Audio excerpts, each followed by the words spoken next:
Yo, what's good, everybody? Welcome back to L Dubs Boxing. We're back again with another weekend recap. We got some news and notes. Y'all know how we get down this Sunday morning. I want to salute everybody coming through the building. Make sure you guys hit that like button and subscribe. You know what I'm saying? Tap in with me.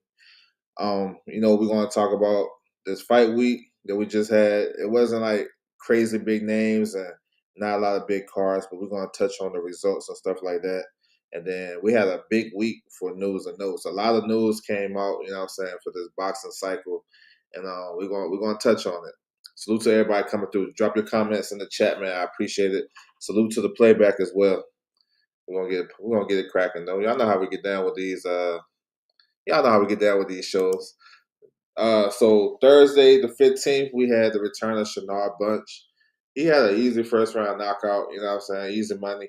Hopefully this will get him in the mix. You know, he's a good young fighter, man, but he kind of every time he step up, he kind of come up short. You know what I'm saying? He was coming off a loss prior to this against Starlin Castillo on Pro Box, and it was like he didn't put like a big effort to try to win that fight. So he came back with an easy win on Thursday. So let's see if they can put him in the mix. I know he was a local promoter up in New Jersey. So let's see if he can get right back in the mix at 40 or 47. We had a card in Australia this weekend, you know what I'm saying? Highly controversial ending with the main event, Nikita Tszyu versus Michael Zarafa. So this fight ended in a no contest due to a head clash. Michael Zarafa quit, you know what I'm saying? I get it, he got cut, but that shit didn't look like the most devastating cut I ever seen in boxing. And we've been around for a minute. So it like he quit for sure. And the fight was heating up though. It wasn't like he was getting beat the fuck up. You know what I'm saying? He was actually I thought shoot, he was doing well against Nikita Tszyu. He was laying some good hard shots on him in combination. But it looked like he didn't want to continue after the cut. He didn't want to risk it. So we seen Tim Tszyu, the brother of Nikita Tszyu, he went viral, you know, responding to Michael Zarafa. Zarafa tried to shake his hand. He was like, "Nah, I ain't shaking your hand." That type shit. That shit was funny. But it's a catch 22. You know what I'm saying? Some people said that's what Tim Tszyu should have did in the front door fight when he got that big head clash. He should have, you know what I'm saying, seen the blood and say, you know what, I'm out. So he'll get criticized, and his team will get criticized for keeping him in that fight. And that was the start of the diminishing career of Tim Tszyu. Because since then he got knocked out twice and all that. So we said his team just threw him into the lions. But then again, when Michael Zarafa, look at his cut, you know what I'm saying? He said he couldn't see. I get it.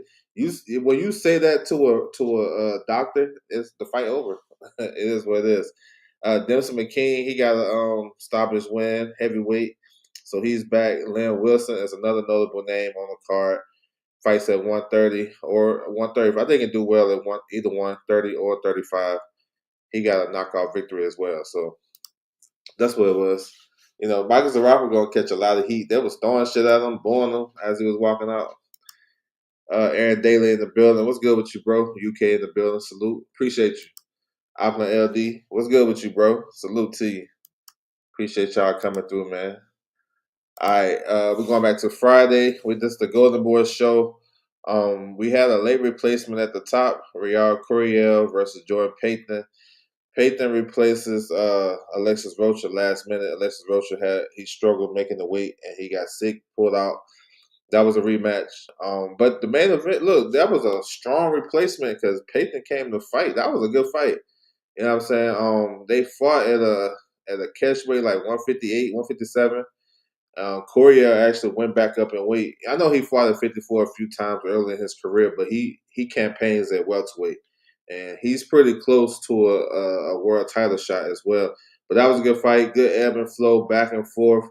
I thought Coria, beginning it was pretty even first half of the fight, but I thought Coria started to kind of impose his will just a little bit on him on his opponent. Breaking him down to the body. I think that was the difference in the fight.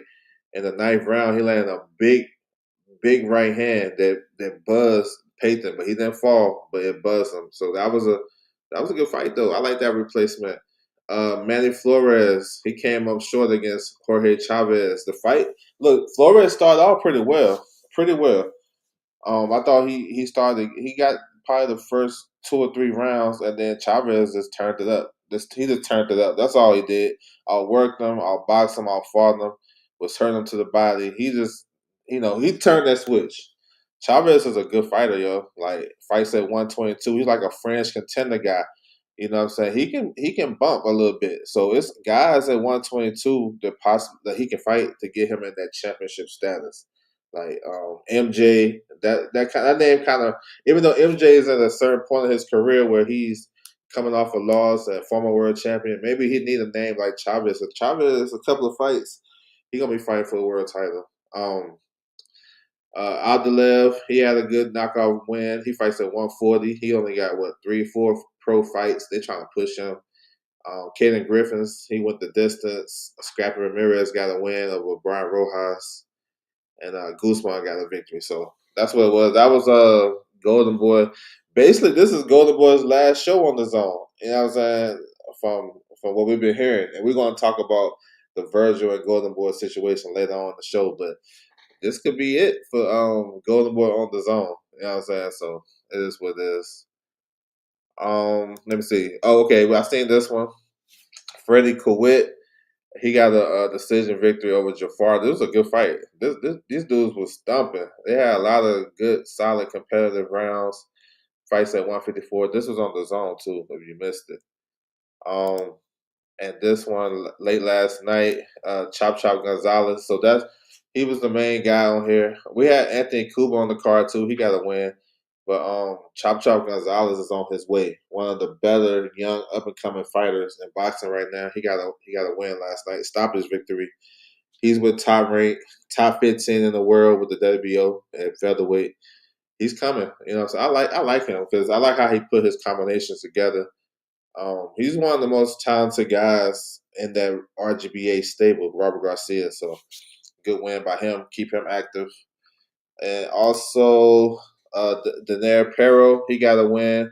Stopped this guy. He fought in Pennsylvania last night under the radar, but he stopped the dude like in 2 rounds. So he beat him down. You know what I'm saying? So, I guess solid comeback win for him. His last performance that he fought, I think he fought on an MVP show. He didn't look good. I think he got dropped or hurt and all that. He was struggling, gassing out. So I guess this win was like a recovery win for him to get back in the mix. He's like top 10 in the WBA in the heavyweight rankings. And he's an ambassador with the Ring magazine, so maybe he'll hop on one of their cars coming up. So we'll see. And also, this is the last one from last night. We're supposed to see Rocky Hernandez, but he didn't get cleared. He suffered an eye injury last year, and they didn't clear him. So maybe this might be the end of his career. You know what I'm saying? Eye injuries that'll get you up out of there as a boxer. So he was off the card, but the card went on. Uh, Gabriel Jimenez got a win in the main event. Ricardo Salas, welterweight contender, he's close to an IBF eliminator at 147. He was the one that knocked out Ramon Villa right after Boots fought Villa, and he stopped him. And that nice bounce back win for him. He got a stoppage win last night. He was coming off a tough performance the fight previous. He got dropped twice with a body shot. He ended up getting the victory. I don't know, you know what I'm saying? But he's back on the path, and he could get ordered for IBF eliminator pretty soon. He's number 4. Patty Donovan is number 3. And we know Leon Poirot is the mandatory for Lewis Crocker. They are in negotiation. So this kid, Salas, I think he's with Sean Gibbons. Yeah, he'll get an opportunity at a title eliminator for sure. Ramondo Ray got a win. Um, Jonathan Askley got a knockout victory as well. So this card was on ESPN Plus. And we know ESPN Plus is out the business of boxing with Top Rank, but they still have shows here and now and again, just smaller shows. All right, so that's what it was. The recap for the boxing. Phyllis Nunez in the building. What's good with you, bro? Good morning, bro. What's good? Is it snowing where you at? Nah. It's cold as hell, but it ain't snowing. It feel like it want to snow some days, but nah, it's good. All right. So some news and notes, man. We're gonna talk about. We got fight announcements. Y'all know how it is. This the week of boxing. We're gonna compile it all into one. So let's get it popping. Starting with this one, man. Kind of a bummer because I was looking forward to this one. Moses Atama pulls out of the fight with Jermaine Franklin. It was set for January 24th. He had a bicep injury, so they're gonna push it back to the 28th of March. The whole card is gone. The reason why is because it was doing well. You know what I'm saying? The tickets was doing well.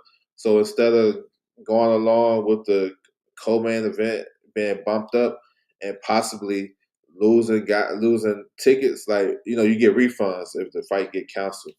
So instead of risking that, they're just pushing it back. So and then the people who brought the tickets can just save their tickets and come back on the 28th. So yeah, I mean, it's a bummer because we don't never want to see nobody injured, and just as a boxing fan, this is one of the best Januaries of recent times. So yeah, so it's too easy. The whole card, so it's Magnificent Seven, pretty good undercard fights. You know what I'm saying? So hopefully everybody else is good, and we'll see them on the 28th.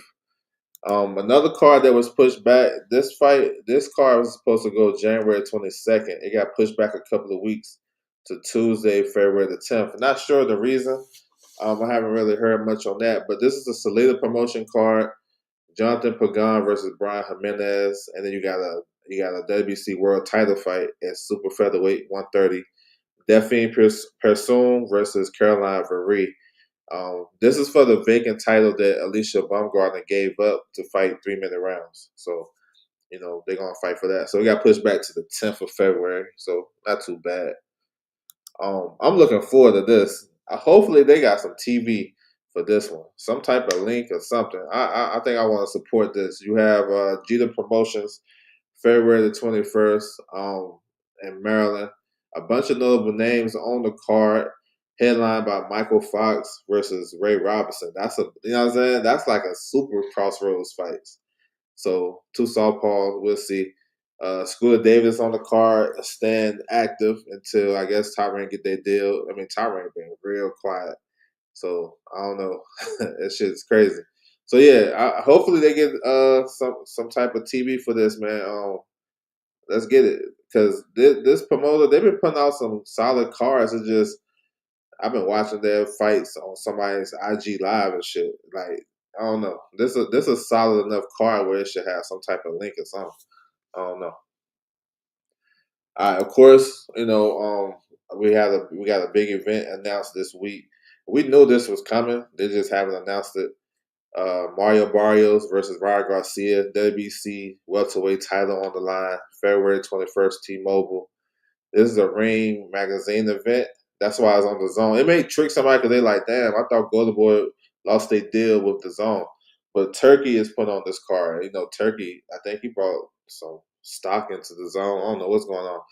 So it's Turkey's card with the Ring Magazine, but Golden Boy and PBC are putting the fights on they're doing the undercard fights. Now so these guys supposed to have a press conference next week, January 22nd in LA to officially announce the card. So hopefully we'll get to see the main event because we under a month. Yeah, we about a month away, 4 weeks away from this fight. You know what I'm saying? So hopefully they go ahead and announce the undercard. What I'm hearing, Richardson Hitchens defending his IBF title against Oscar Duarte, and Gary Antoine Russell defending his WBA title against Andy Hiroko. That fight been scheduled, pushed back. I don't know. Hopefully they can fight, and then we'll see what else they put on there. Maybe I know Richard Torres and Frank Sanchez was trying to fight. They were trying to do it for that date, but I don't know. I think Richard Torres said he might not be ready for that date. I'm not sure, but we'll see. Hopefully, we get the announcement of the undercard, and you know what I'm saying, it should be pretty solid. Yes, sir. Everybody know about this card though. Teaching the building. What's good with you, bro? Salute to you. All right, keep it pushing. Pro Box is back. So this would be Pro Box, what, second card?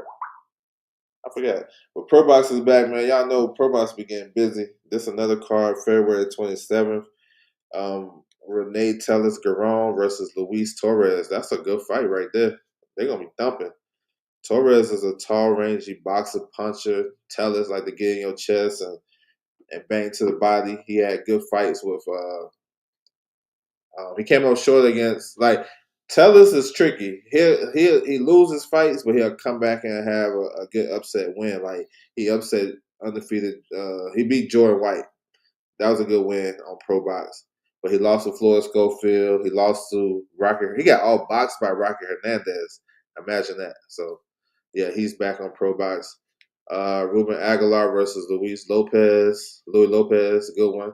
Edward Vasquez is back, so this is second fight after his knockout loss to Espinoza last year. So he's on the card.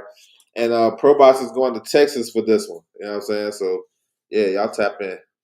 Here's another fight announcement. This is Queensberry, February 28th.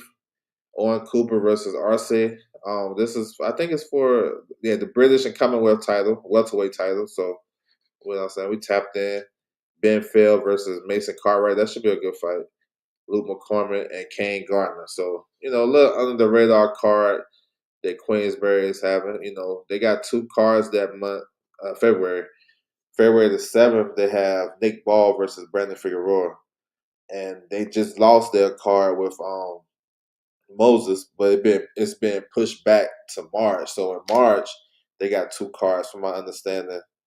Jazza Dickens versus Anthony Kakashi, and that's on the 14th. And then you got Moses and Jermaine Franklin getting rescheduled for March the 28th. So that's look, they giving us some fights. At least two fight cards a month. I can't be mad at that. Keep it pushing. All right, here's one that I've been waiting for, the undercard. Navarrete versus Sugar Nunez. This is an IBF WBO unification at 130. So big fight, big fight. It should be fun too because you got a boxer puncher in Nunez and you got Navarrete who just got crazy style all to itself. But they announced the undercard. You got Emiliano Vargas is back. It's funny, what I'm saying, these top rank fighters working with Matchroom and the Zone to get on cards. So that's funny seeing them on there. But yeah, Vargas is out here. We got a good welterweight fight, crossroads fight. You got Tamir Smalls versus Abel Ramos. This is a tricky fight. Tamir Smalls, he should be able to outbox Ramos and get him, good work. He's a taller, rangier guy, and he can punch too. Ramos is the biggest puncher at 147. That's crazy saying that, but if you really look at it, he's punching. He just don't let his hands go. He don't let his hands go enough, and he's kind of faded and stuff like that. But you keep him in, you let him stay in the fight, just like he did in the fight with with Barrios. He was able to stay in that fight and get Barrios some work, and that fight went to a draw. So that's an interesting fight. I like that. Cardenas versus Martinez. Cardenas is coming off a good win recently. He fought in December, and he turned it right back around. So it's good to see him back. You know what I'm saying? So yeah, I didn't expect like a crazy card. Well, I did expect Ray Ford to be on here at least. Put Ray Ford on this card to maybe he'll get the winner, but I don't know. But I gotta look at the logistics. I mean, if you're doing a card in Phoenix, more so you're gonna have a lot of Mexican fighters on the card. So they only got one black fighter that I can see on the card. You know what I'm saying? So, and they got others, they gonna be on the undercard. So let's see. Interesting fight though. Smalls versus Ramos. That's interesting right there. Cause Smalls, he fought that Ramon kid. He looked okay early, and then Ramon started to get back in the fight. And some people thought he lost that fight. It ended up being real close. He dropped that guy and wasn't able to finish him. So he's facing Ramos. That's the step up and experience. It's funny that Smalls is with Team Boots, and they was trying to get Abel Ramos for Boots to be his Welcome to 154 fight. That's just funny that they spin the block on that. Yeah, that's funny shit. PGA's big dog in the building. What's good with you? Winston Lee is back. What's good with you, bro? Salute to you.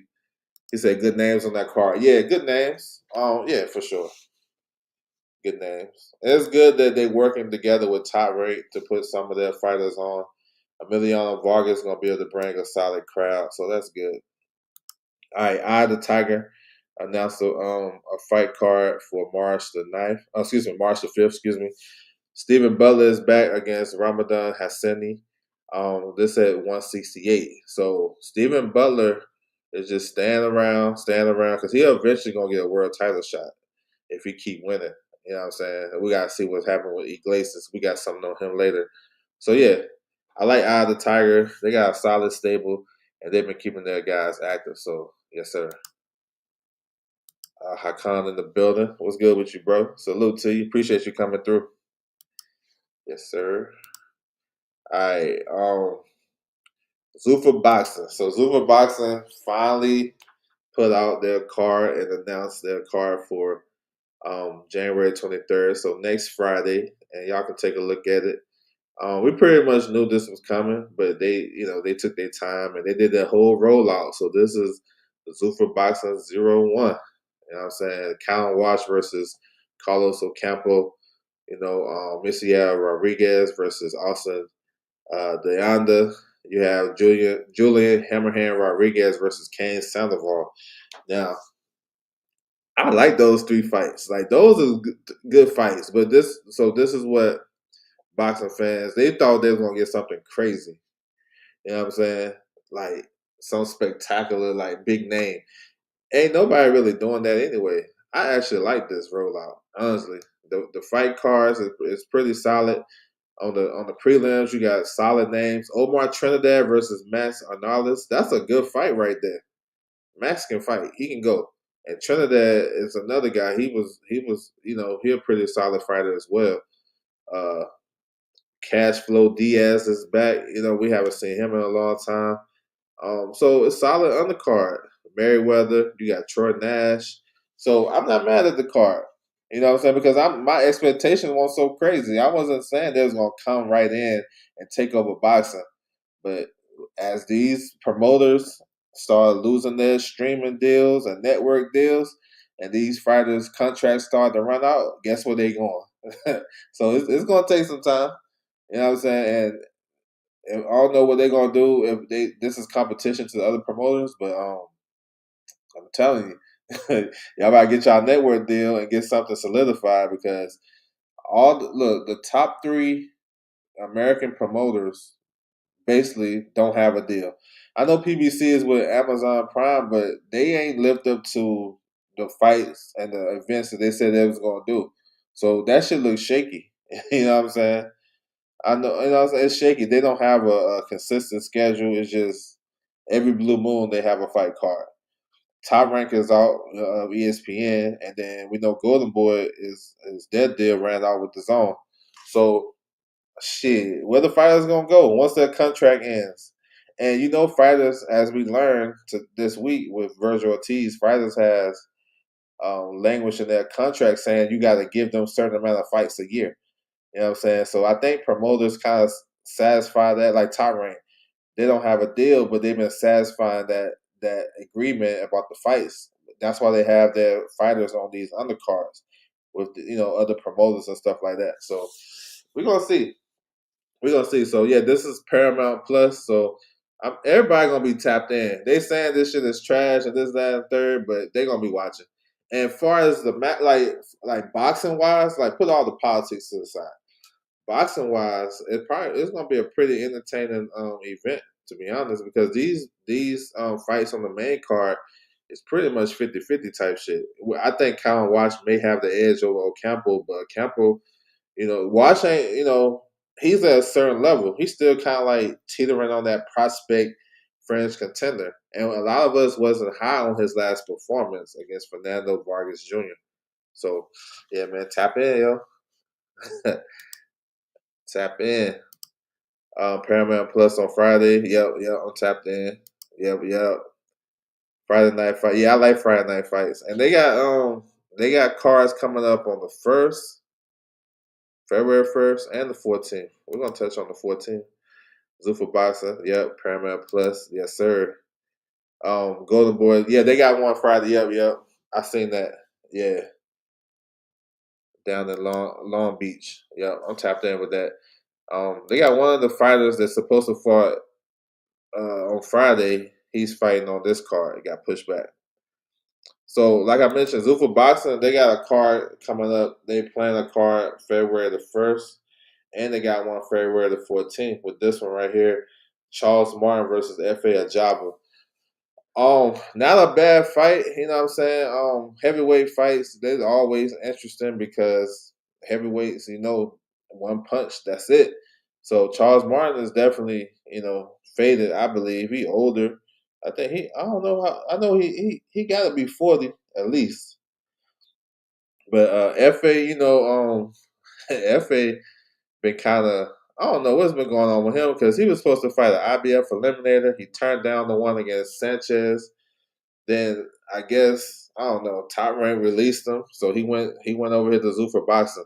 So we'll see. This feel like a PBC fight, like a PBC would have had on a Deontay Wilder undercard like 5 years ago type shit. So we'll see. Not really. It's a good fight, you know what I'm saying? Because we know these names. These are notable names. But Zuffa gonna get extra criticism because the way they've been talking about taking over boxing. So it is what it is. But I like this move. if this like signing Job Ataya is a big signing for them for Zuffa Boxing. So they linked up with Tasman Fighters, Gold Star, and they got Job Ataya, the number one cruiserweight, Ring Magazine uh, champion, IBF champion. So they haven't said. He said he want to go to undisputed. I don't know what that entails now. Being with Zuffa, does that mean unifying the Zuffa boxing title and the Ring Magazine? Is that undisputed now, or he gonna be able to chase the 4 belts? And he been unsuccessful as of yet trying to do that. So look, man, I think I don't know. I feel like in cruiserweight division, this might be a good move because they could be able to get those guys in the cruiserweight. This is not a heavy politic division. You know what I'm saying? Like to be honest, other than Zerto, it's not like a heavy politic division. So when I seen this, I'm like, shit, he could just fight the guys that's rated in the Ring Magazine. If that's what Dana White and Zuffa Boxing are acknowledging, he can fight the top guys. We got Chris Smith. He popped out to my mind when I first seen this. He's number 2 in the Ring Magazine rankings, and he's a free agent. I can see that fight happening. You know what I'm saying? I can see it. Like I mentioned before, Badu Jack versus Noel McCallan for the WC title. That fight, the purse bid was won by one of Turkey's guys, Steve Bash. So I can see that, but Don King and all that shit, I don't know. So this is interesting though. Them signing the number 1 guy in the division, he gonna be able to get fights. They're gonna be able to get these guys. They got the money, so they're gonna be able to get these guys fights. I think. I don't know. We're gonna see.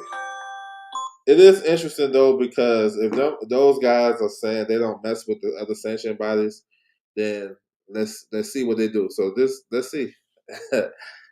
Like this one kind of, I don't know. This one, I think this one, it didn't shake up boxing, but it was like, oh shit, because if you can get a guy like this, it legitimizes your promotion company because a lot of divisions we don't know who's number 1, but I feel like we know who's number 1.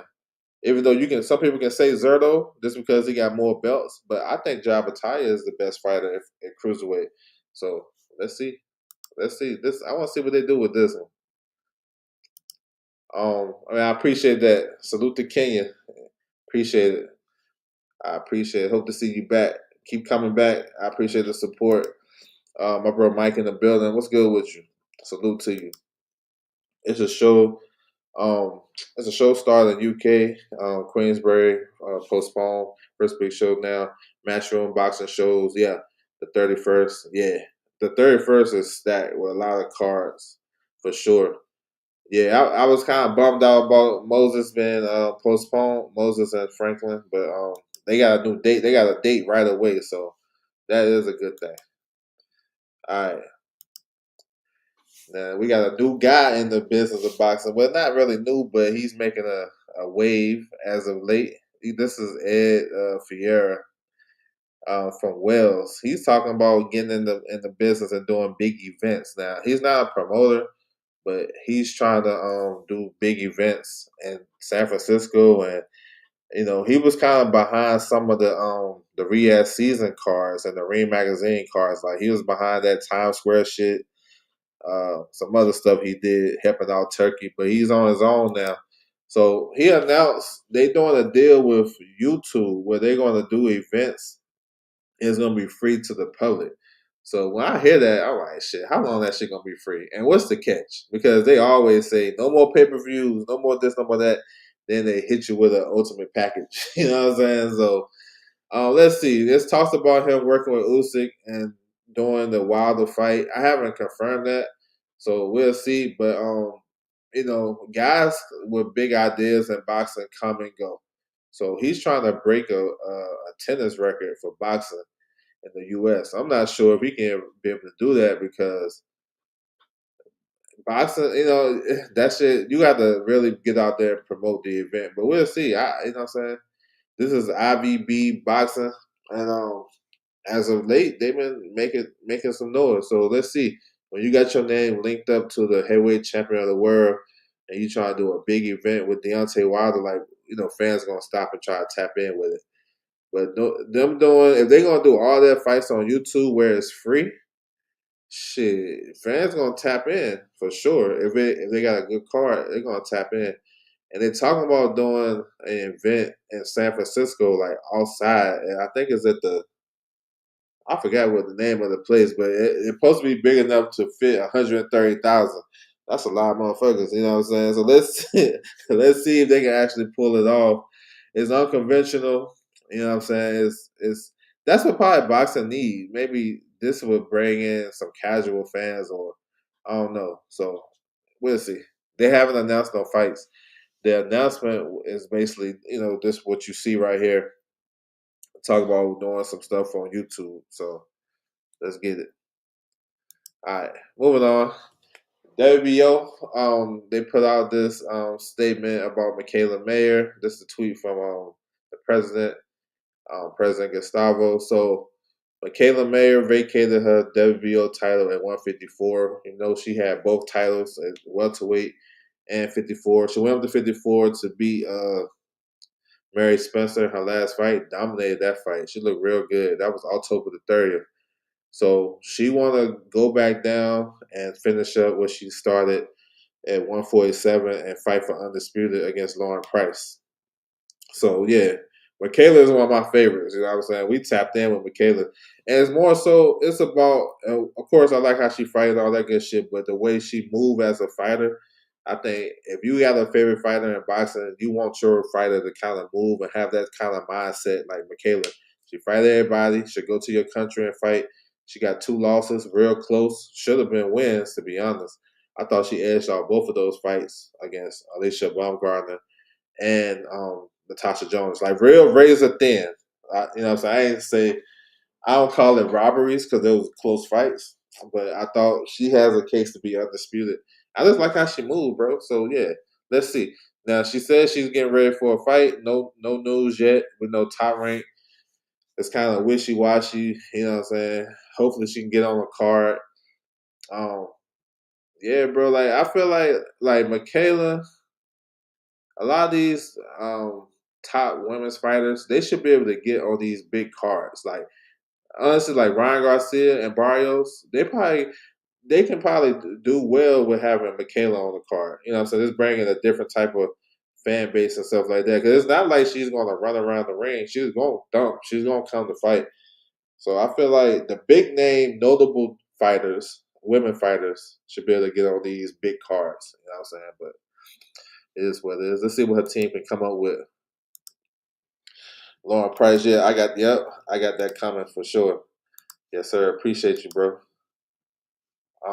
He said, I agree. Michaela won both fights in UK. I was really excited for both. Yeah, I thought she did too. I thought she won the Natasha Jonas fight more clearer than me, and she was starting to come on strong against Baumgartner. All right, boxer, and nice little segue. I appreciate you, bro. Got me in check. We gonna keep it pushing too. Boxer, they announced some shows right here coming up. This is Ben Shalom. So March the 7th, April the 4th, May 2nd. So, and of course, that March 7th card is being tapped for this one right here. The WBA ordered this fight. We have Lauren Price, unified champion. She got the other three belts. Michaela got the WBO. So this is her WBA mandatory. You got the interim champion, Stephanie Panera from Puerto Rico. Good fighter. You know what I'm saying? She had a tough fight her last fight. She fought Anise Sanchez. Tough fight. Gave her a run for her money. To be honest, probably her toughest fight of her career. She got the decision win, but that shit, I don't know. It was close. We haven't seen Lauren Price in a while since the Natasha Jonas fight. She looked real good in that fight. Um, her promoter having issues securing dates and going back and forth with networks and stuff like that. But yeah, this is a good fight right here. This is people saying she gonna get a tune up. This is not a tune up. I think Panera is number 3. You know what I'm saying? This in a lot of ways, this is one of Lauren Price's best names on her resume. I mean, other than Natasha Jonas, this is about it right here. So, this is a good fight though, and this hopefully Michaela get a fight as well, and these ladies, shoot, maybe Michaela can fight on the card. I don't know. I don't know how the structure is, how they gonna do this, because I don't believe like I'm hearing different shit. Like Michaela don't want to go to the UK, and then Lauren Price don't want to come over here because they supposed to fight in July to close out Top Rank's last fight. They're supposed to be tag team with Xander Zayas, I believe. But I guess the promotional and all that stuff. But this is actually a good fight. I think it's going to get made, and March the 7th seems like the likely destination. So let's see. All right. This is good. This is good. Hopefully it builds up to the April the 4th. Okay, April the 4th. That's cool. Jamie T. Okay. Either way, that's fine. That sounds good as well. That sounds good. Yeah, she won the homecoming fight, so let's see. Um, it's interesting how that works out because if they negotiate, I wonder if Panera's team trying to get that in Puerto Rico.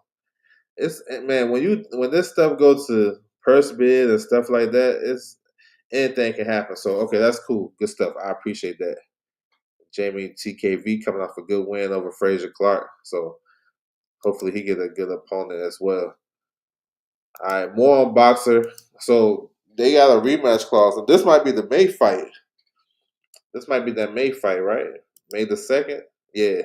So Troy Williamson scored the upset knockout win over Callum Simpson in December. And they got a rematch clause, and they exercised that rematch clause. So it's kind of a bummer for Troy Williamson because he was next in line for the IBF to fight for the vacant title, but he got to honor that rematch clause is in the contract. Cal Simpson got dominated in that fight. As a boxing fan, I really don't need to see no rematch, not right away. But Cal Simpson was a highly touted guy, came on short that night, and he want to get his lick back. So yeah, this fight is probably happening in May. You know what I'm saying? Get back fight. Let's see. Let's see how this goes. Troy Williamson he coming out 2 pretty good performances since moving up to 168. So let's go. And then just a segue, the next guy in line is Pavel Sagani from Russia. Him and Iglesias. This is the fight when we seen that title become vacant. This is what a lot of boxing fans said. This is going to be the fight for the vacant title because we looked at the guys in front of him: Canelo, Munguia, Hamza Shiraz. All these guys wasn't taking this fight against Iglesias. They wasn't. You know what I'm saying? So the IBF just did their due diligence. They just went to everybody. They did the common courtesy. Canelo, yes or no? He said no. Same thing with Munguia. Shiraz got different, avenues to take, and then Troy Williamson. So Sagani I knew he was going to take it. I knew he was. So these guys are in he accepted the invitation to negotiate. So those guys are negotiating. Let's see if they can make a deal. Sagani is with RCC Boxing in Russia, and shoot, they probably can win a purse bid. To be honest, but I guess they'll go wherever the money is at, and then Iglesias is with Eye of the Tiger in Canada. So let's see. Let's see. Yeah, because Universal Promotion, from my understanding and what I've seen, they have a lot of musical entertainment during their events. So I wonder if that may play a part if it goes to purse bid. Like they can bring this big fight to Puerto Rico, and you'll have a concert. You know what I'm saying? Because I seen like they had like influencer boxing. They had Juan Lopez fight some YouTube guy recently. So yeah, that's why I mentioned that. I'm like, yo, it ain't a foregone conclusion. I guess that's the plan of boxing, but you know, when that shit go to purse bid, anything can happen. And maybe Stephanie don't want to go to Wales. You know what I'm saying? Maybe she don't want to go. So let's see. All right, Brian Norman Jr. He hit the transport portal, and he looking for a new coach. This is a little play on this college football shit. You know what I'm saying? If y'all know, y'all know. But Brian Norman Jr. fired his pops senior, and he's basically looking for a new trainer. So he was seen here with Derrick James this week. You know what I'm saying? Salute to his manager, Adrian Clark. This is his picture right here. So I mean, it's interesting. It's cool. This is a veteran trainer. If he goes to Derrick James got credentials in the game. You know what I'm saying? He been through this. He been around, had undisputed champions, unified champions. He's currently working with the only high profile fighter he's working with now is Alicia Baumgartner. So maybe that's a good thing too, that Brian Norman Jr. can go over there and actually have some time to develop with him. That's cool. He's only 25 years old, coming off a loss to Devin Haney, and he admitted that he underestimated him. You can bounce back from shit like that. You know what I'm saying? But I think the bounce back may be him getting back in the ring like pretty quick. Maybe just getting a fight under the belt. If this the guy he's gonna go with, Derrick James, then let's get back in the ring and get the relationship develop. You know what I'm saying, as trainer and fighter. But I would say this too: go somewhere else, go to another gym, keep searching, do that. That's what AJ did. AJ just went around, and other fighters do that too. They just go around and see what's a good fit for them. He got screwed by the WBC. Shoot, he in business now. He was supposed to fight Benavidez as one of them dudes. I forgot. But shoot, he got a bigger opportunity now. So yeah, but this right here, this interesting though. With Brian, I'm not really mad at it. I mean, Derrick James, he's not a bad coach. I feel like he got caught up into that shit with the Crawford and Spence thing, but he's actually a solid coach. Though he be giving good direction and stuff and instructions in the corner. But let's see. I ain't like that shit that he went like with him and Ryan Garcia. That shit always seemed weird to me. I felt like he was just I don't know. He was in a Twilight Zone messing with Ryan. But this one right here, it may be a good fit. You know what I'm saying? So let's see if it becomes official. And this another thing. He don't have a big stable no more. He used to have everybody in the gym at one time. Then he had Ryan Garcia, Spence, Charlo, and AJ all working with them. And then now it seems like he don't got none of them, and just have Alicia Baumgartner, and she fights like you got a better schedule to work around. So this might be a good fit. Let's see. All right, Canelo coming back September. He's gonna work with Turkey again. I know he got. I forgot how many fights he got on that deal that he had. So he's coming off, of course, the loss to Terrence Crawford. He had elbow surgery after that, so he wasn't gonna fight Cinco de Mayo anyway. So that's we knew that anyway. So September, they're trying to do a Riyadh season card in September. They're talking about Mexico versus the world, like they did with Japan versus the world with Naoya. Anyway, they're trying to do the same thing. So here you go, right here. It's not a big surprise, to be honest. You know what I'm saying? He's talking about fighting for a world title, so let's see. 168 is flipped upside down with Crawford leaving and vacating the titles. So we gotta see how these guys solidify. You got the WBA champion Resendez. Everybody trying to fight Resendez except for Caleb Plant. He might go fight Munguia. So we'll see how that turns out. And Munguia and Canelo are stablemates, so I'm not sure they're gonna run it back. And that fight really don't make sense. I think it might be Hamza Shiraz. If Hamza Shiraz beat Pacheco for the vacant WBO, I think that's the one. I would love the Billy fight for Canelo. I mean, that's a tough fight, but in Billy's style is maybe more suited for Canelo because Canelo is a natural counter puncher. That might be a good fight for him. And then he ain't fucking with Iglesias. If Iglesias win, he ain't messing with Iglesias. If Sagani win, I'm not sure if that's a fight they would make. I don't know, but I feel like Iglesias will win. I don't think Canelo would probably be interested in that fight. So let's see. Um, so I seen Paul Malignaggi talking about this fight. This is what he heard that was going to happen because he was out there in Australia covering Nikita Tszyu's fight. So Earl Spence Jr. versus Tim Tszyu. I'm not mad at that fight. I actually think it's a good fight for Spence coming back, damn near 3 years out the ring, and Tim Tszyu is kind of diminished. And I feel like their styles would mesh real well. But we don't. It's way too many questions that Spence have to answer.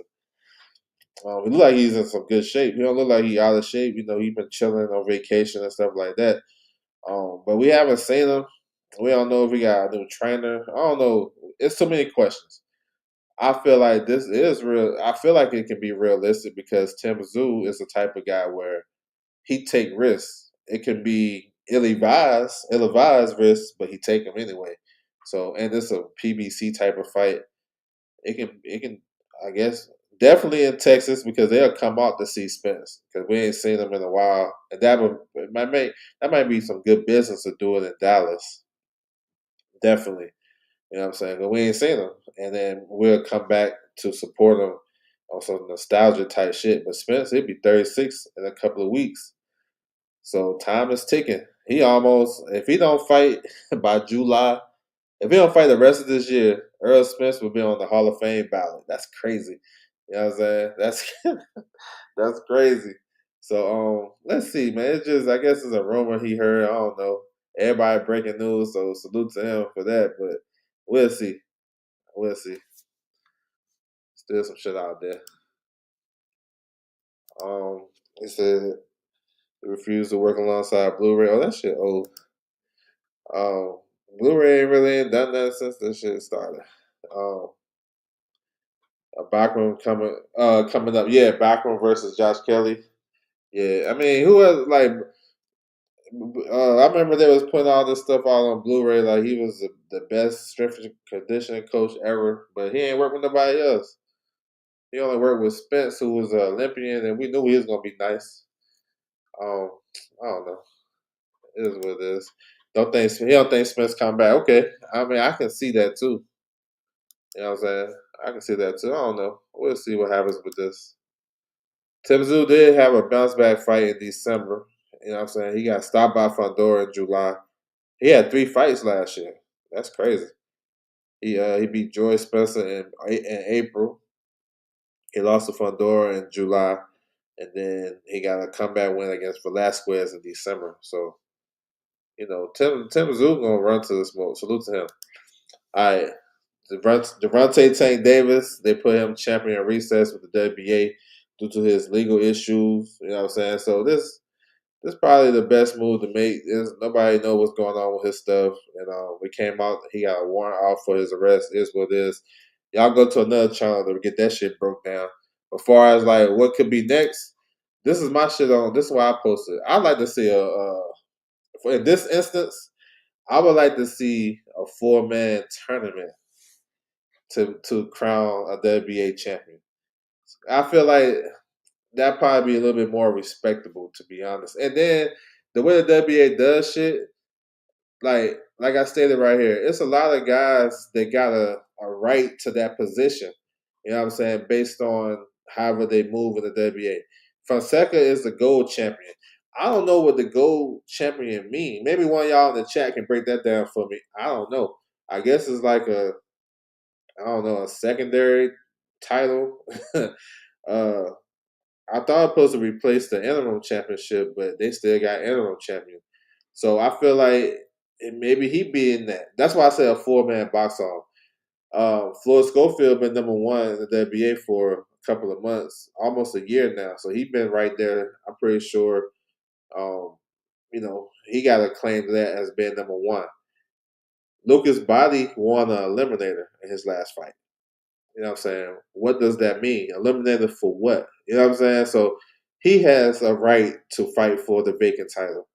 Uh Usmanov, he just beat what's the dude's name? Maxie Hughes. He just beat Maxie Hughes in the WBA eliminator. Eliminator for what? And what belt? You know what I'm saying? It's weird.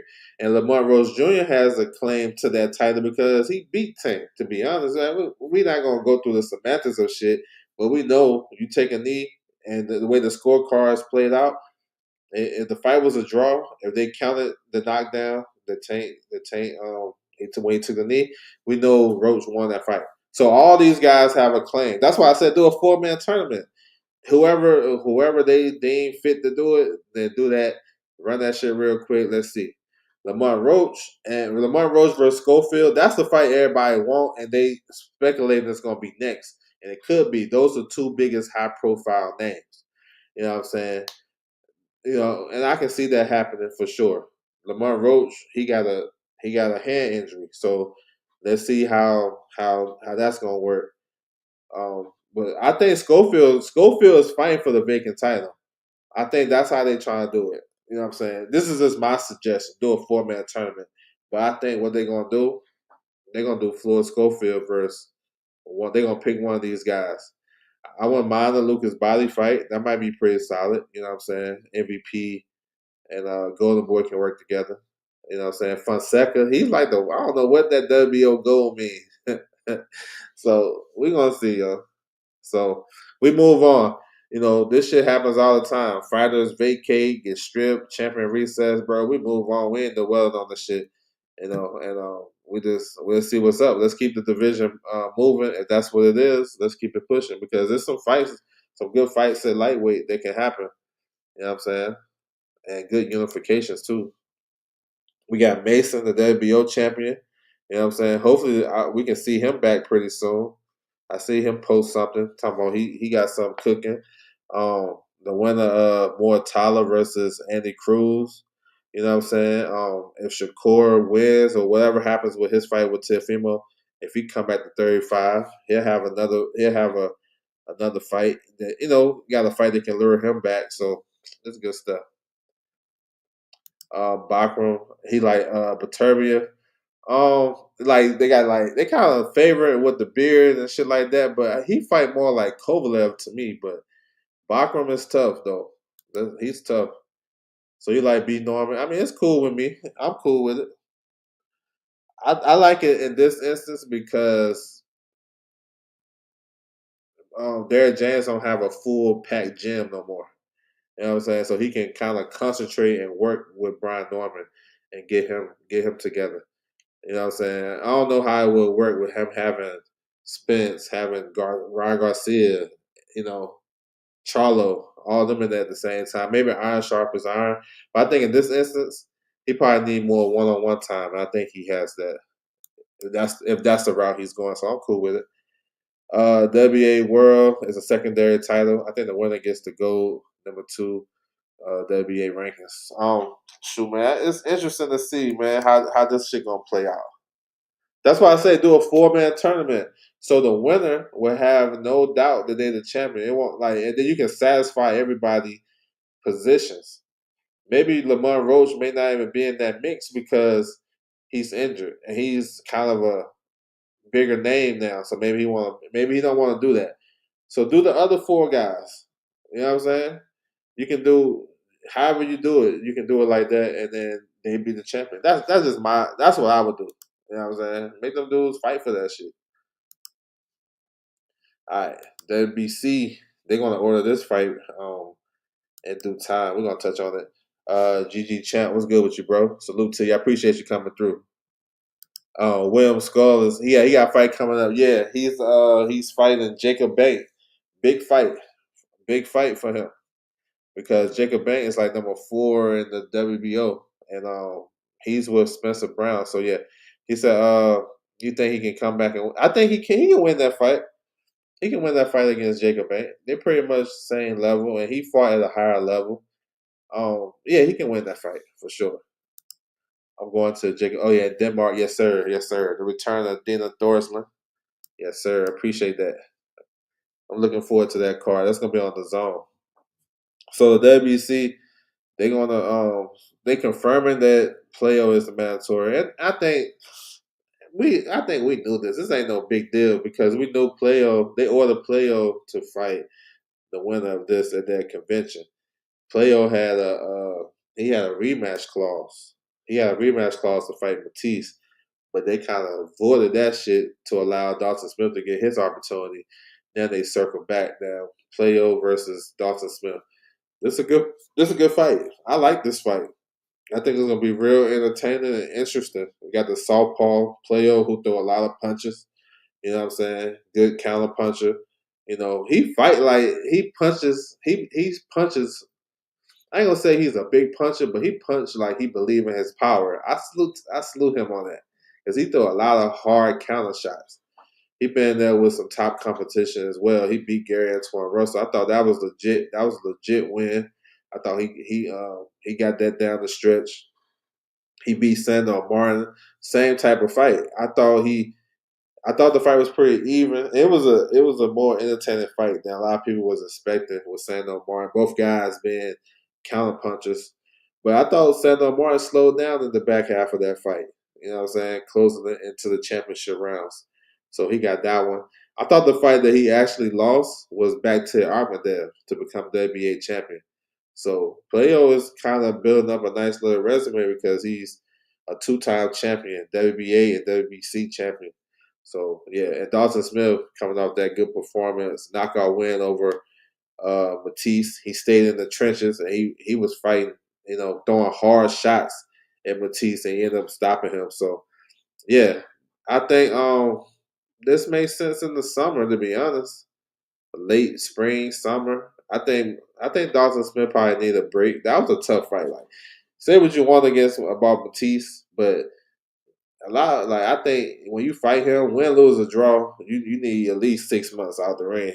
At least no, I'm gonna say at least 4. Just chilling, resting and recovery because that's a taxing fight for anybody. So Playo is not a big name, so I feel like this fight can happen in the UK, Sheffield. Bring this to Sheffield. Let's see if they will come out and support Dalton Smith if they can do it at one of those soccer stadiums or whatnot. So I'm with it. At 140, that's good right there. And then I mentioned this, but yeah, they have a purse bid scheduled for this fight, the WBO for the vacant WBO title at 168. Hamza Shiraz and Diego Pacheco, January the 30th. So they're in negotiations. They push back the purse bid. So yeah, January the 30th. I'm not mad at it. I think the fight gets done. Now they can make a deal and they can cancel the purse bid, but yeah, I kind of figured this was gonna happen, you know, and I'm not mad at it. And then, but this is another thing. Now I feel like it's 100% happen. At least 95% is gonna happen because they're not gonna fight in February. You know what I'm saying? They'll probably fight March or April, which is perfect for Diego Pacheco because he's coming off a tough and rough fight against Kevin Saljo, and that's the type of fight he probably need a nice little 2 month break. You know what I'm saying? So maybe they'll do something in April. You know, this based on how the negotiations and stuff is going. So we'll see. I think this is a good fight, man. And I'm not writing off Pacheco like a lot of people are. We wishy washy and we what how we are Boston. We wishy washy as Boston fans. We got short term memory. We only remember the last thing we saw. What have you done for me lately? Type shit.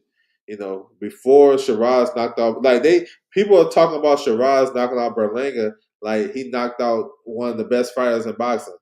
Like they giving Berlanga all this praise, and it's credit for Shiraz for knocking him out, but nobody was really high on Berlanga. We know that knockout streak he had with Top Rank was fabricated, and when he stepped up in competition, he started to look like an average fighter. You know what I'm saying? But Shiraz knocked him out, and now Pacheco don't have a chance. Nah, bro, this is a good fight. Two guys, 6'4", 6'3", 6'4". They both looking eye to eye. That's interesting to see the two tallest guys in this weight class going at it. It's interesting. It's not a foregone conclusion for sure. The only thing that kind of, you know, like has me suspect about Pacheco is his trainer. That guy he went back to, his coach when he was younger. I ain't like how they was mixing in the ring, and that kind of showed in his performance. He had a good 2025 though. People don't want to give it credit. He had the guys that he fought. He fought 3 times, and the guy's record was like 70 something and one. You know what I'm saying? He beat two undefeated guys, and he beat McCummey coming off a good performance against Caleb Plant. So it's like they underrate those wins. Where Shiraz only had one fight at 68. Now he's the man. Nah, he's the man there because he got Turkey and Frank Warren, not because of what he did at 168. You feel me? So I think this is a more even fight than what people are giving credit for. I just like to see Pacheco get it right with his coach and be coming to the fight at his best. And I think if he does, he can win that fight, bro. You know what I'm saying we be writing off these fighters way too soon. Romantic Massacre in the building. What's good with you, bro? Salute to you. Yes, sir. Appreciate you. All right, here's my last one.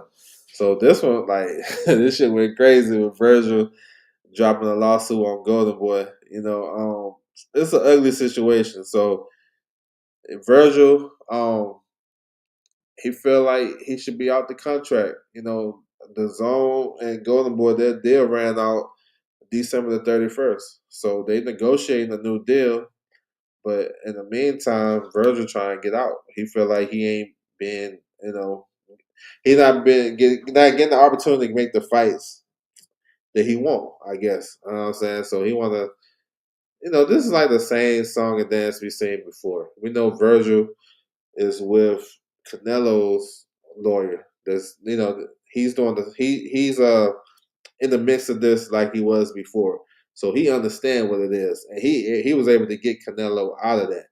And if you read the documents that's floating around, it look like they have a case because um, they signed with a 3-year deal, and it was contingent on them fighting on the Zone. If you don't have a deal with the Zone, then you can terminate your agreement. It's in the contract. You know what I'm saying? So I don't know. I guess what Golden Boy stands is, look, we working on a deal. So look, we just had a fight on the Zone. You know what I'm saying? So I guess that was a one off. That was just something, you know what, bro, we'll give you this fight, this time slot, whatever. I guess I don't know if that was like a good faith type of thing and they still can work out a deal. But look, you gotta read the fine print. You know what I'm saying? It's a loophole in this shit. But yeah, it's crazy because as boxing fans, we like the first thing I thought was, damn, we're not gonna get the Boost fight? Because that's the fight that we want. You know what I'm saying? That shit, it's like we've been through this before as boxing fans. You know what I'm saying? We've been through this all the time. Like those guys did a face off. Virgil called Boots in the ring. Boots don't really go to fights. Don't go to fights. But when he go to one, he go pull up, talk the most shit he ever talked in his career. We think we gonna get this fight, and then all of a sudden, Golden Boy talking one way, kind of disregarding the fight. You know what I'm saying? And then the manager is talking one way. I mean, this is before they even really get knee deep into this. I don't even think those guys even negotiated since then. You know what I'm saying? Or at least make a great effort to negotiate. So the roles got reversed. Last year or previous before this, Boots was called the duck and this, that, and the third. And because he turned down 2 offers from Turkey to fight Virgil Ortiz and shit. Now to circle back, like I said, what have you done for me lately? I feel like both sides got a role to play in this. It's just now it's looking like, oh well, Matchroom and the Zone, Matchroom and Boots, they did everything they need to do to make the fight.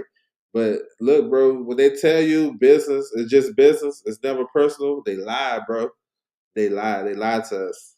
That's not true because you can tell those. Because the reason why I say that is because they always bring up the point that Boots turned down 2 fights, 2 offers for Virgil previously. You know what I'm saying? Whether we agree why he turned it down to unify welterweight or whatever it was, he turned them down. Short notice, he turned it down. And that shit crazy because we listen to what these guys say. Bozy said that Virgil turned down offers previous to this. He said they don't want the fight. They this, and this. And then all of a sudden, y'all turn. You know what I'm saying? So that I'm just saying on the outside looking in, this is what I was saying. I'm like, damn, I thought y'all. And then they the boogeyman that take any fight. Nobody's calling them out. Like I always say, there's no boogeyman in boxing. You know what I'm saying? Because boogeymen don't really turn down no smoke. I mean, from what I understand, maybe I got the wrong definition of that. They fighting everything. You know what I'm saying? So, and I know this is a business. That's why the business of boxing don't allow for nobody to be a boogeyman. It don't allow it because if you're a boogeyman and you got a team behind you, you gotta pay boogeyman prices. Yeah, that's a boogism right there. You know what I'm saying? You can't just you can't say, oh, nobody want to fight me this and the third, and then your team ain't offering shit. You know what I'm saying? Or that's the business because it's not. If this is a sport, then you can have then you can call yourself the boogeyman. You know what I'm saying? Then you can say that, but it's predicated on business. So this shit is bad. You know what I'm saying? It don't look good for them. You know what I'm saying? Golden Boy looking like it look like the Zone wanted this fight to get them a new deal. This is part of their new deal. Like, look, we want we willing to work with you for the next 2 years, but this is what we want. We want the Ortiz and Boots fight. You know what I'm saying? They didn't change their model. It's straight pay per view for the most part. So they got a new package out there, the ultimate package. So they need pay per views, and the fans want to see Boots and Virgil, even though that may not be quote unquote a pay per view fight, but they can turn it into one. And like I said, and I said this before behind the scenes and on my channel, that if this fight not made by the holiday, Martin Luther King holiday, this fight not gonna happen. It's not gonna happen, yo. It's not gonna happen next. It's not gonna happen in March. Let me say that. It's not gonna happen in March because now you're running it close. These guys can't afford not to have a build up. Virgil and Boots. Is Jacob Bank? I think he is. No, he's a threat. He's a threat, bro. He can win. It's a pretty much like a 50-50 fight, depending on if William Skull gonna be kind of more aggressive. I think he'll have a probably better opportunity instead of just boxing and moving. But yeah, Jacob Bank, he's a threat, bro. That's a pretty good fight. Um, it's like if these guys are gonna fight, they got March 28th uh reserved in Vegas, MGM Grand. You got Matchroom and Golden Boy doing a co-promotional deal. Um, I feel like they gotta announce pretty soon. You know what I'm saying? Because you gotta you gotta you gotta promote this fight because Boots and Virgil, although it's a casual fan, I mean casual fans don't really know these guys like that. Hardcore fans, we tapped in, bro. We'll watch anything. You know what I'm saying? We watching every and anything if it's boxing. So you got us. You know what I'm saying? You don't even got us. We talk us. All you gotta do is make the fight and we tapped in. But if they trying to make this a successful event, they gotta do, you know what I'm saying? They gotta introduce these guys to the casual audience and get them back in front of each other because their face to face went viral. But then it get diluted because of how the negotiations is going in public. You know what I'm saying? Is there a possible? Yeah, I think it is. Look, Teofimo can win his fight against Shakur. That would be an upset in the bookies, but I think that's pretty much like a 50-50. So I don't know if I would call that an upset. Kingsley Abe, I think that could be a possible upset on the 31st. Let me see. I would like to see Ammo do well, but I think Carlos Adames would get him. Josh Kelly. Josh Kelly can win that fight against Bachman. He can win that shit. Boxing well, defense on point. And let's see if he's going to counterpunch consistently in that fight. Because I think he can make Bachman miss, but can he counterpunch? Let's see. So yeah, it's gonna be some upsets that day. You know what I'm saying? I think it could be. We'll see. So just to close it out though with this, it's just unfortunate because all this shit right here. Look, we kind of knew this shit wasn't gonna end well, just based on how the response of Virgil team after the face off. Like Virgil talking about fighting a dream fight with Spence. The manager talking about he need $10 million just to talk. Then he talking about Eddie need to send a deal when these guys are both working with the zone. And then Oscar talking about 60-40, which I ain't mad at 60-40 because 60-40, yeah, it's a weird situation. 60-40 ain't that bad because neither guy has really established themselves. But if you want to if that's what I think Boots wouldn't have no choice but to take it. You know what I'm saying? At this point, this shit that's been doomed. You know what I'm saying? They bringing up shit that happened in the other two. When you start bringing all that shit up, it's like, bro, you deflecting. What's up right now? You know what I'm saying? So this look, them not making this fight can cause them to lose their deal for sure. They're supposed to be negotiating, but the zone can be like, all right, fuck it. You know what I'm saying? So it's crazy. It's crazy. It's unfortunate. This shit happen in boxing all the time. But let's see. You know, and Virgil, I don't know. I just feel like I kind of agree with Oscar when he said it's the vultures because I do think it's a lot of influences from his manager. Now his manager worked hard for them. Rick Mariligan, he do his thing. Salute to him, and he protected his fighters per se. But I don't know, man. Shit's just crazy. We want to see the fights though. That's point blank and period. If you ain't giving us a fight, bro, we move on to the next. And then I ain't into the business of calling these guys ducks and whatever. That's everybody else. But when shit like this happen, it opens the door for that. Plus, Boots Act. They said that in the documents, it said Virgil wanted $7 million to fight Boots as a minimum. That's crazy. That's crazy. Like because that I don't know if that money is warranted or is it even available for that type of fight unless Turkey is involved. It seems like Turkey don't want to fuck with them right now because Boots. This is my observation because he turned down two offers, so he's like, I'm out of this. Y'all do y'all own thing. You know what I'm saying? And plus, he wanted that fight in Saudi. They want to fight in the U.S. And Boots kind of been hesitant to go over there to fight in Saudi. That's his preference. It is what it is. But Virgil asking for $7 million, who you gonna get it from? Like I don't know the logistics, but I don't feel like that's seven. He gonna get 7 million based on his track record as a you know bringing. I never known for him to be this big draw. You know what I'm saying? He did well in one of his fights in Texas. He had in hometown, but the last one wasn't that big. At least we know Boots sold out Philly at least twice. The first fight was rocking that he fought there. The numbers started to diminish as he kept fighting there, but he's proven to do at least 10K twice, right? I don't know if Virgil done that, so I don't know. When you hear $7 million to fight Boots in a market that probably don't don't support that, that's interesting to me. You know what I'm saying? Bachman never lost. Yeah, he's undefeated. But Bachram, if you go watch the Jack Koke fight, he was struggling in that fight. Maybe it was due to Ramadan and all that shit. Maybe, but I see spots in his game where he can get outboxed, and the way Kelly fight, Kelly is kind of twitchy. He can make him miss, and will he make him pay?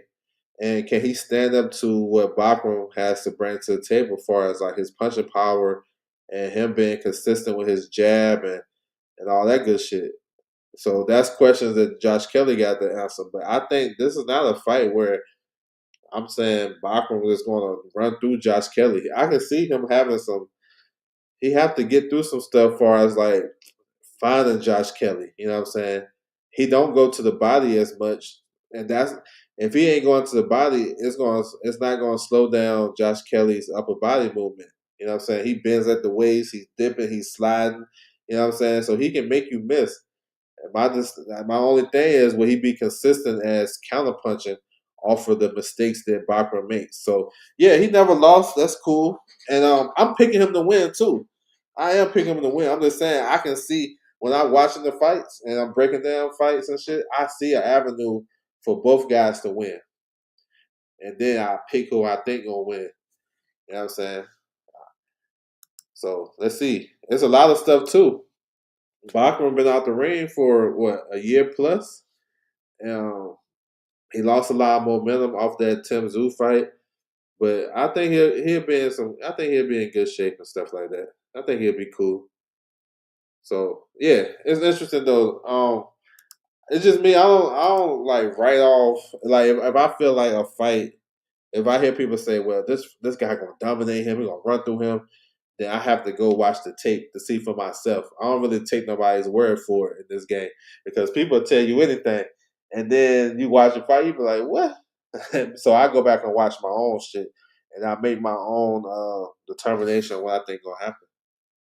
He said, "William Skull fight hard." He said, "The William Skull fight hard with the way Skull fights." Yeah, I think if he fight like he did against Canelo, then it's gonna be tough for Jacob Bank, because he gonna have to cut the ring off.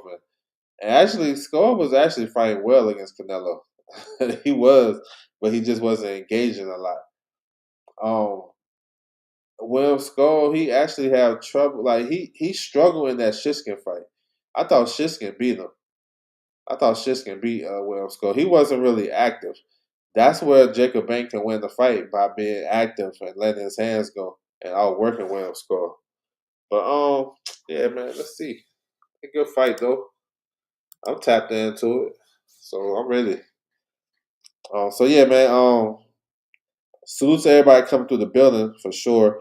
What we got this week? We got some. We should see the WBO rankings come out, so we're gonna cover those.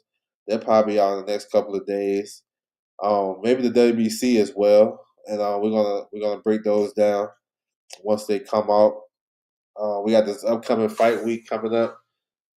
It's a important fight week, because we got the debut of Zuffa Boxing.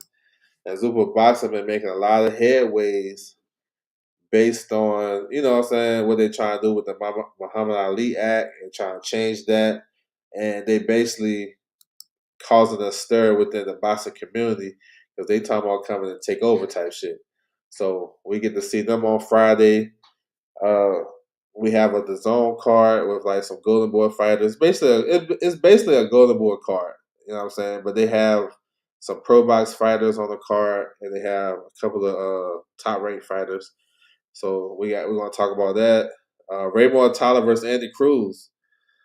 You know what I'm saying? Kind of sliding under the radar, but yeah, um, that's the biggest fight of the weekend, and that's gonna be a big. That's kind of a low key. It's gonna be an interesting event, because we'll probably see like Shakur there, because his cousin fight on the card.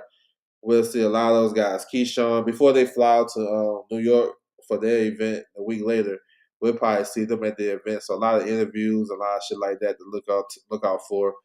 But Khalil Cole versus Jesse Hart, that's the one I'm looking for. I'm looking for that one. Looking out for that one the most. Israel Majimov is back. Amari Jones, you know what I'm saying? Zaquan Moses. So you got some good names. And then look, Julio Cesar Chavez is fighting next week too. So we're gonna cover all that, man. And see what's popping. So yeah, a lot of good stuff. Bruce Gas in the building. What's good with you, bro? T.O. Cook. I think T.O. can win that fight. I think it's. I want to see who's going to be the aggressor in that fight. That's going. I think I'm talking about the more consistent aggressor. I ain't talking about just walking forward and shit. Because T.O. gonna have some issues with Shakur at the range and trying to jump in and do that shit. So I feel like I see Teofimo fighting in spurts, trying to steal rounds, trying to steal moments. I can see him doing that, but I don't know. We'll see. And Bruce Gas, is Cruz gonna be world champion? I mean, he have a great opportunity. I think this is a good fight. I think this is probably his toughest fight. I'm actually picking more taller to win, but Andy Cruz, yeah, he can win. Box well, box smart. Don't get into a situation where he gotta trade because it's not like he gotta be real on point with his defense in any other fight because Raymond Tyler is a good heavy handed counter puncher. He's not like a pressure fighter, but he do got good pressure because he know how to cut the ring off. And Raymond Tyler cut the ring off with his boxing skills and his like he ain't just walking forward and coming forward. He know how to kind of set traps with his feet and push you in position. And he can punch with both hands, so you gotta be aware. So that's a good fight though. I'm looking forward to it. Z Pacino, what's good with you, bro? Salute to you. That's a good fight. Yeah. So we got some good stuff coming up, man. And then, of course, like I mentioned, we got the Ryan Garcia Barrios press conference, January 22nd. So y'all stay tuned for that. Uh, yeah. So whatever else, we should have some news come out as well. Hopefully, they can announce that undercard for Barrios and Garcia. I mentioned who probably gonna be on it. We got two world title fights at 140. I hope that leads to unification. Shit, damn. But it probably won't. Probably have a mandatory in between that. But Hitchens versus Duarte and Russell versus Harako supposed to be on that card. So that's good. Good stuff. So yeah. Salute to everybody coming through the building. I appreciate the time. Make sure you hit that like button if you haven't already. Subscribe to the channel if you haven't. Salute to the playback. I appreciate the time. And I'm out.